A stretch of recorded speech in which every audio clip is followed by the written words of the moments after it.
നമസ്കാരം മലയാളി വാർത്തയിലേക്ക് സ്വാഗതം.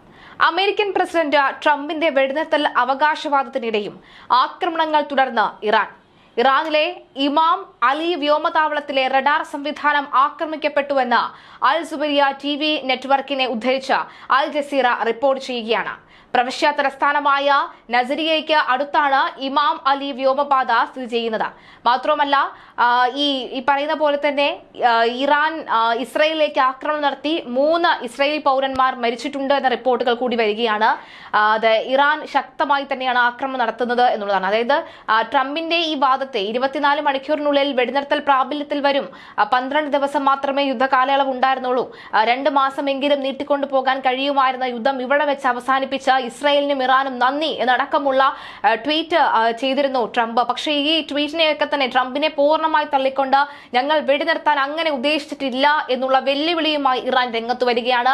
ഇസ്രായേലിന് നേർക്ക് ഒരു ആക്രമണം നടത്തിയിരിക്കുന്നു, മിസൈലുകൾ പാഞ്ഞെത്തുകയാണ് ഇസ്രായേലിലേക്ക്. അങ്ങനെയാണ് 3 പേർ മരിച്ചിരിക്കുന്നത്. അതിനെ തുടർന്ന് ഇസ്രായേലിൽ പൗരന്മാരുടെ രക്തം വീണ് കഴിഞ്ഞാൽ പിന്നെ ഇസ്രായേൽ സടകുടഞ്ഞ് എഴുന്നേൽക്കുമെന്ന കാര്യത്തിൽ സംശയമില്ല. ഒരു ദയയും ദാക്ഷിണ്യമില്ല, തിരിച്ചടിക്കുമെന്ന കാര്യത്തിലും സംശയമില്ല. അങ്ങനെയെങ്കിൽ പിന്നെ യുദ്ധ അവസാനം ഈ പറയുന്ന പോലെ ട്രംപിന്റെ വാക്ക് കാറ്റിൽ പറക്കേണ്ട സാഹചര്യം ഉണ്ടാകുമെന്ന് തന്നെയാണ് വ്യക്തമാകുന്നത്.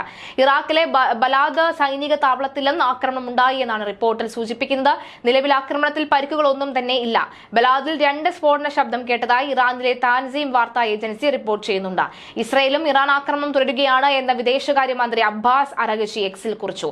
അതേസമയം ഇസ്രയേലിലേക്ക് ഇറാനിൽ നിന്നും മിസൈലുകൾ തുടരെ ചീറിപ്പായുകയാണ്. 3 പേരാണ് ഇറാന്റെ മിസൈൽ ആക്രമണത്തിൽ കൊല്ലപ്പെട്ടത് എന്നാണ് റിപ്പോർട്ട്. അതിനിടെ വെടിനിർത്തൽ ഇസ്രയേലും ഇറാനും പ്രഖ്യാപിച്ചതായും വാർത്തകൾ പുറത്തുവരുന്നുണ്ട്. വെടിനിർത്തൽ ഇരു രാജ്യങ്ങളും ആരംഭിച്ചതായി അൽ ജസീറയും റിപ്പോർട്ട് ചെയ്യുന്നു. വെടിനിർത്തൽ ആരംഭിച്ചതായി ഇസ്രയേലി ബ്രോഡ്കാസ്റ്റിംഗ് അതോറിറ്റിയും വ്യക്തമാക്കി. പരസ്യ പ്രസ്താവനകൾ നടത്തരുത് എന്ന് മന്ത്രിമാരോട് ഇസ്രായേൽ പ്രധാനമന്ത്രി ബെഞ്ചമിൻ നെതന്യാഹു നിർദ്ദേശിച്ചതായി ഇസ്രായേൽ റേഡിയോയും വെടിനിർത്തൽ ആരംഭിച്ചതായി ഇറാനിയൻ പ്രസ് ടിവിയും റിപ്പോർട്ട് ചെയ്യുന്നുണ്ട്.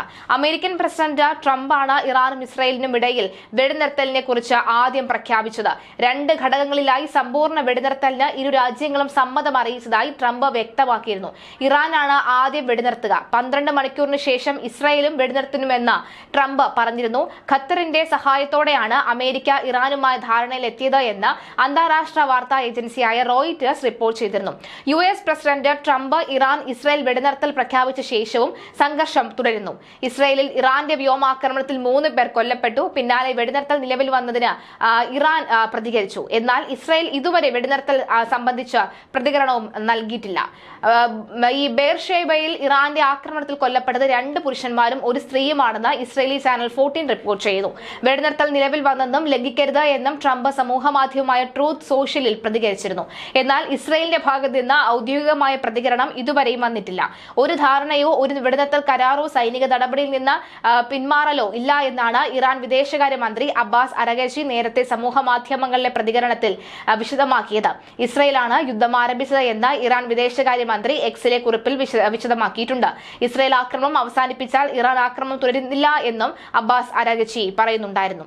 അവസാന രക്തത്തുള്ളി വരെയും രാജ്യത്തെ സംരക്ഷിക്കാൻ സന്നദ്ധരായ സൈനികർക്ക് നന്ദി പറയുന്നതായും അബ്ബാസ് അരഗച്ചി വിശദമാക്കിയിരുന്നു. വെടിനിർത്തൽ ഉടമ്പടിക്ക് വഴിയൊരുക്കിയതിന് B-2 ബോംബർ വിമാനങ്ങളുടെ പൈലറ്റുമാരുടെ വൈദഗ്ധ്യവും ധൈര്യവുമാണെന്നാണ് ട്രംപിന്റെ അവകാശവാദവും വരുന്നത്.